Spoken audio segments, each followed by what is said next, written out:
반갑습니다.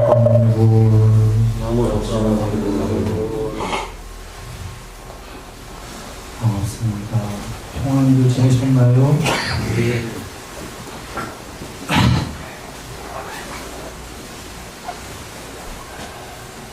자, 인도 갔다 와서 처음 뵙습니다. 올해 모두 더욱 행복해지시길 기도합니다. 자, 칠판 봅니다. 어떤 분이 한번 읽어보시겠습니까?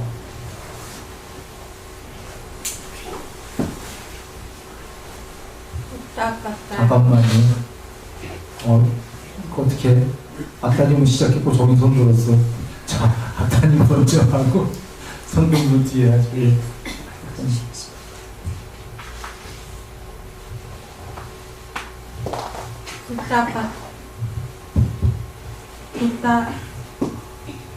붓다빠따여 그와 마찬가지로 자신에게서 이들 5가지 장애가 제거되었음을 관찰할 때 한의가 생긴다.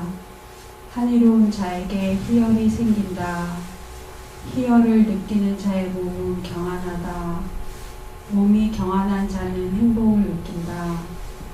행복한 자의 마음은 산매에 든다. 그는 오직 감각적 욕망들을 떨쳐버리고 해로운 법들을 떨쳐버린 뒤 일으킨 생각과 지속적인 관찰이 있고 떨쳐버렸음에서 생긴 희열과 행복이 있는 초선에 들어멈는다. 그러면 이전에 있었던 그의 감각적 욕망의 산나, 형상과 분별은 소멸한다. 이때에는 오직 떨쳐버렸음에서 생겼으며 희열과 행복이 있는 미묘하고 참된 산야만이 있다. 이때에는 오직 떨쳐버렸음에서 생겼으며 희열과 행복이 있는 미묘하고 참된 산야를 가진 자만이 있다. 이와 같이 어떤 산야는 공부지음에 의해서 일어나고 어떤 산야는 공부지음에 의해서 사라진다. 이것이 공부지음이다. 이와 같이 세존께서는 말씀하셨다. 네, 거기까지만 보겠습니다.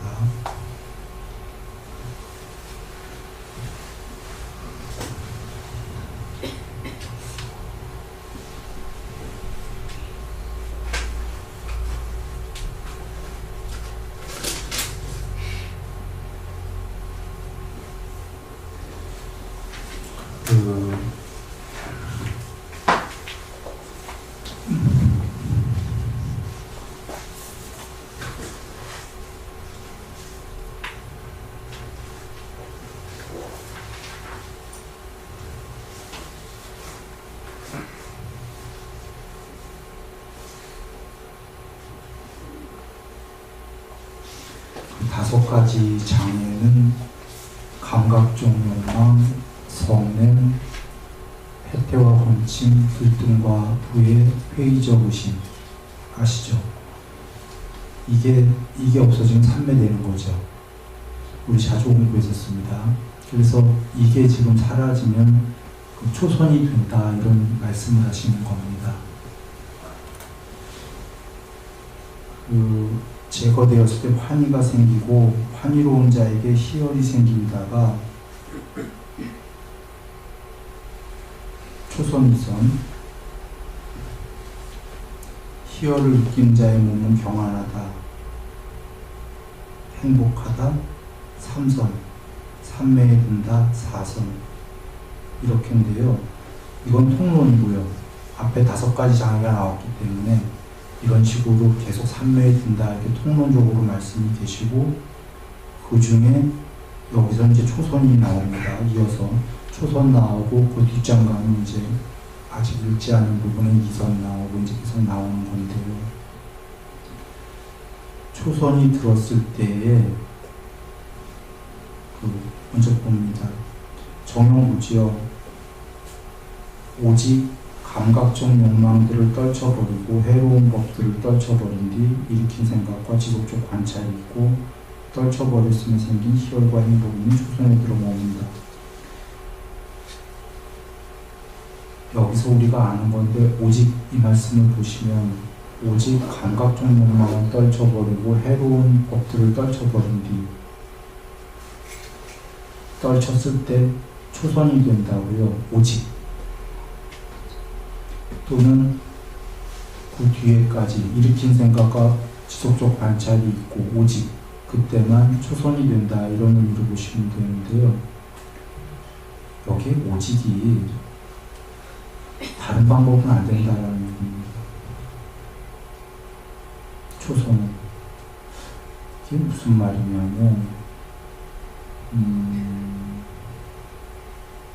뭐 어떨 때는 세상의 별의별 그 현학적인 얘기들이 다 있습니다.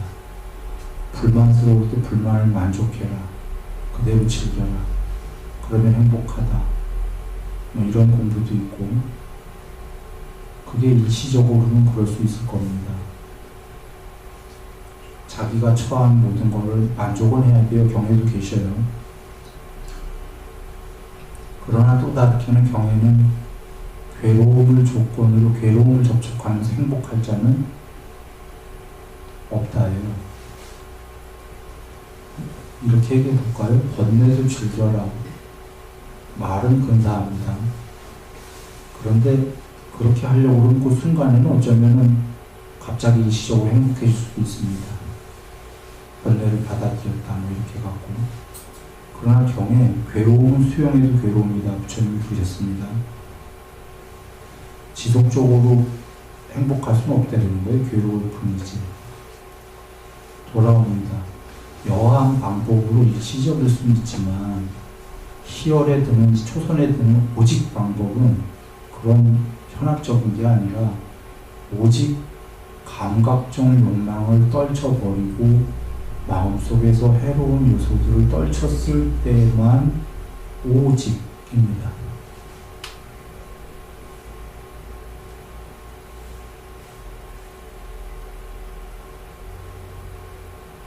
다 하는 얘기를 왜 했을까요?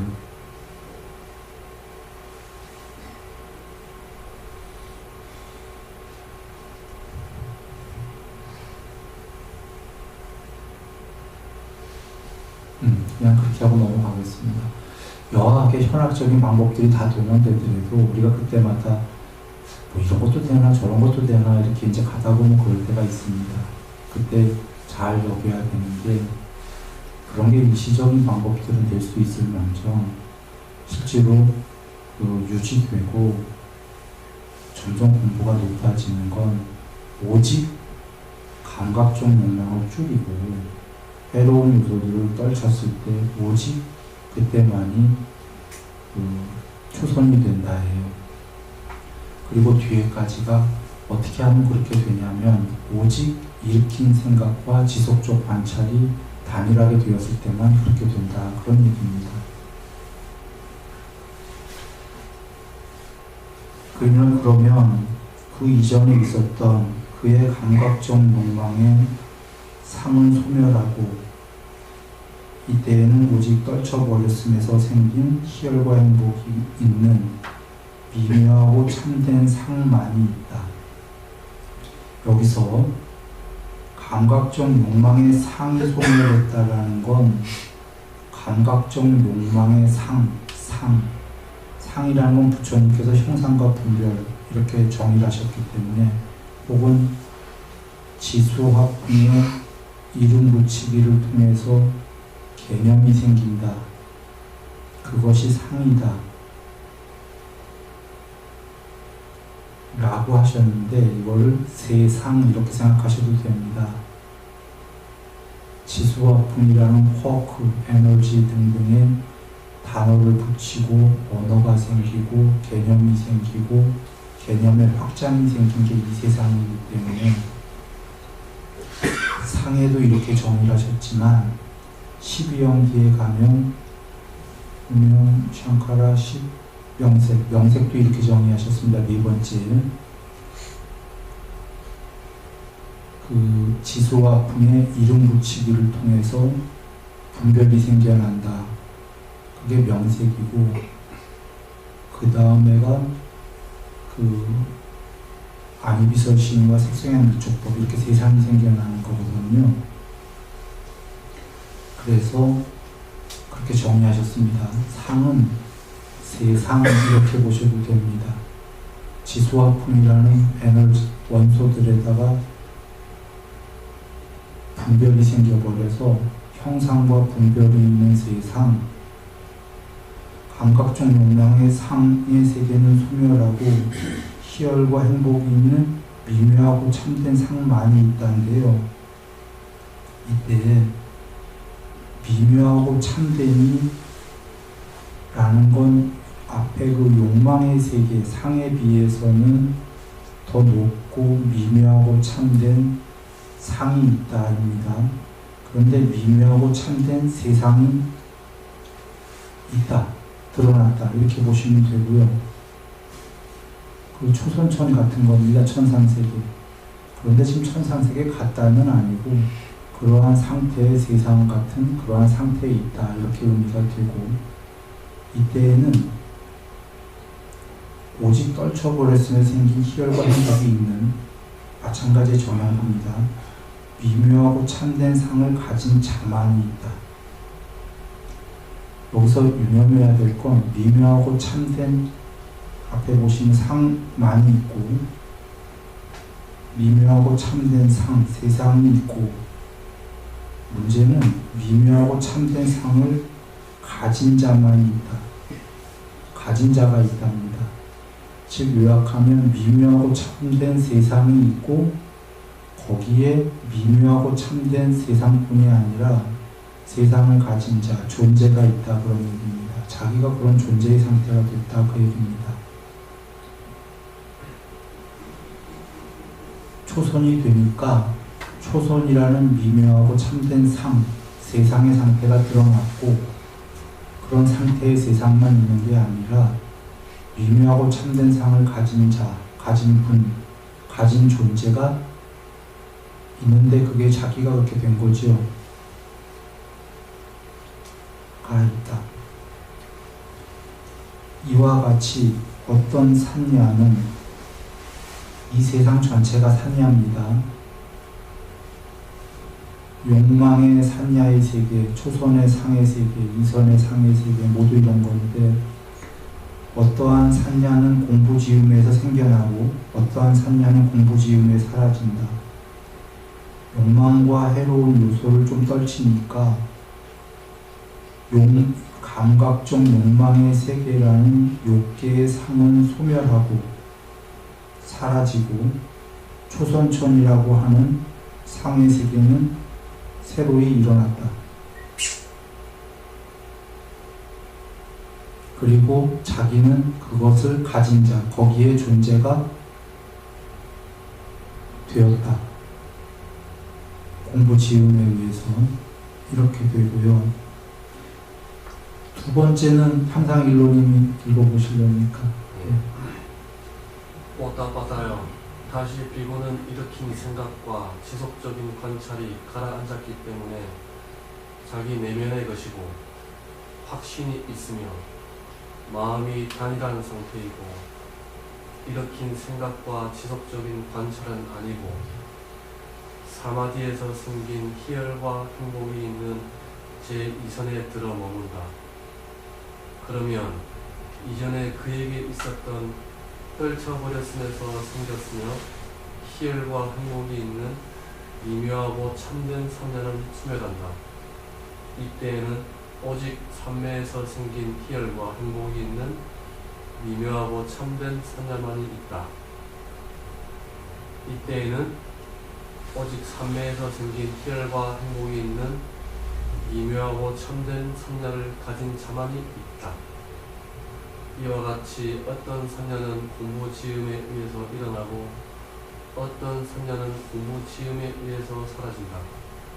이것이 공부지음이다. 이와 같이 세도께서는 말씀하셨다. 예. 자, 봅니다. 지금 전부 미묘하고 참된인데 이 앞에는 감각적 욕망의 세계들이었으니까 거긴 미묘하고 참된이 아니고요. 욕계는 초선부터가 미묘하고 참된입니다.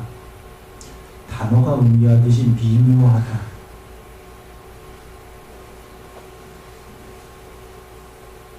그리고 참되다.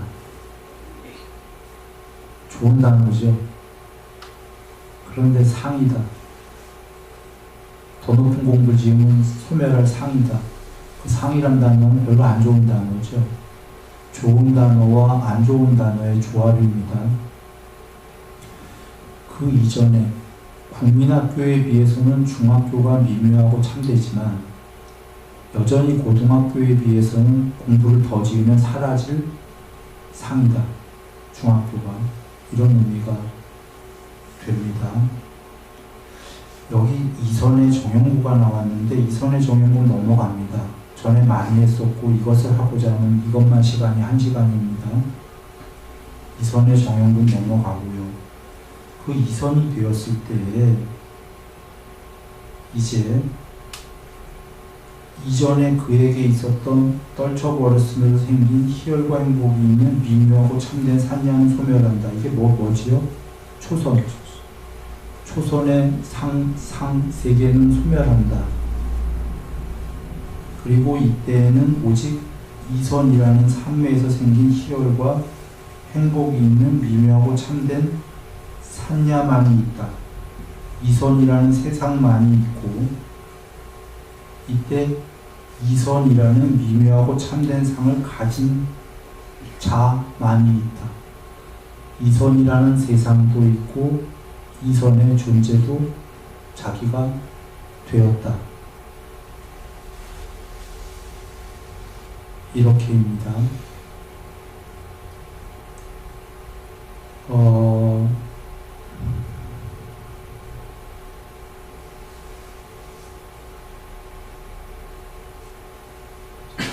자, 넘어갑니다. 이렇게 공부지음에 의해서 앞에 그 중학교는 사라지고 새로이 고등학생이 되었다. 공부를 짓게 되면은 고등학생일 때에 중학교라는 이름을 얻을 수 있나요? 과거에 중학생이었지만 지금은 중학생이 아니죠. 지금은 오직 고등학생일 뿐이다. 그리고 중학교와 고등학교가 같이 있는 학교는 모르지만 보통은 중학교는 따로 있고 고등학교는 다른 동네 가서 있지요. 그때는 고등학교에 저쪽 학교가 진학하면 저쪽에 어제까지 있었던 중학교는 저쪽 어디 없어졌으니까 지금 오직 여기에 고등학교라는 세상만 전학간대에 있을 뿐이고 거기에는 고등학생이라는 신분을 가진 자만이 있게 됩니다. 그 다음에는 다른 분이 한번 읽어보시겠습니까? 옷다 빠따여 다시 비구는 희열이 빛바랬기 때문에 평정하게 머물고 싹띠가 확립되어지고 안야로 보여지면서 몸으로 행복을 경험한다. 이를 두고 성자들이 평정하고 싹띠가 확립되어지고 행복하게 머문다. 그러면 이전에 그에게 있었던 산매에서 생긴 희열과 행복이 있는 미묘하고 참된 산야는 소멸한다. 이때에는 오직 평정에 기인한 행복이 있는 미묘하고 참된 산야만이 있다. 이때에는 오직 평정에 기인한 행복이 있는 미묘하고 참된 산야를 가진 자만이 있다. 이와 같이 어떤 산야는 공부지음에 의해서 일어나고 어떤 산야는 공부지음에 의해서 사라진다. 이것이 공부지음이다. 이와 같이 세종께서는 말씀하셨다. 네, 이제 삼선이 나왔는데요. 여기서는 유념하셔야 될 게 우리가 정형으로 나왔던 싹띠가 확립되어지고 알아차리면서 보통 이렇게 됐던 거예요. 쌈빠자마라는 단어인데 알아차리면서를 그냥 반야로 보여지면서로 바꿔버렸어요.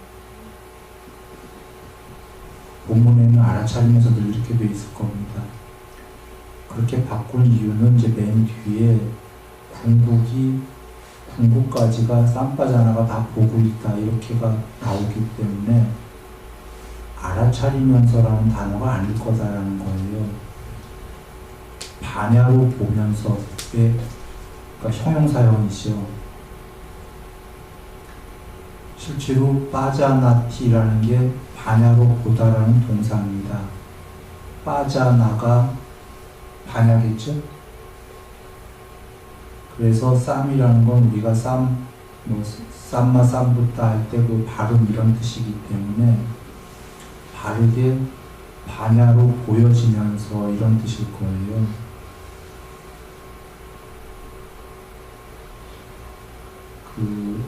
그리고 알아차린다라는 건 쌍육다니까에도 계시지만 아는 것은 전부 궁극이 아니다 이랬죠. 아는 것은 아는 것의 대상이 있다. 그건 다 식으로 하는 거다 이렇게 계시기 때문에 자 일단 그렇게 하면서 좀 넘어갑니다. 삼선은 그 평정하다